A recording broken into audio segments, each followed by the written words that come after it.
Itu nggak ada lagi. Mati. Mobil L300 menuju Lokop. Ini yang supirnya sudah dilarang oleh masyarakat, tapi dia bandel, bahkan ada sewa di dalam mobil. Maka oleh masyarakat tidak mau bantu.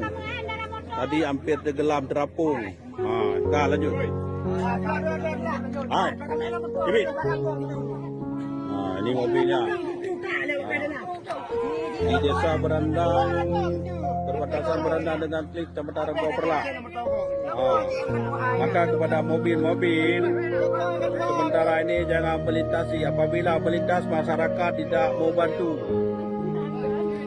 Dan ini jangan ada yang masuk. Air masih sangat tinggi di desa Berandang dan desa Klit Jembatan.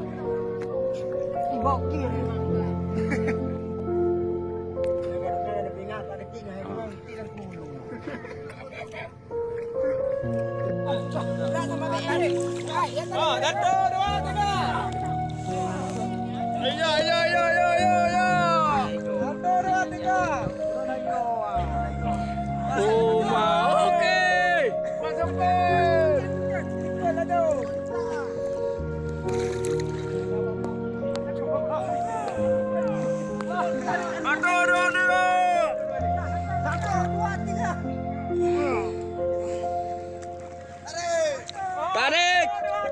Terus.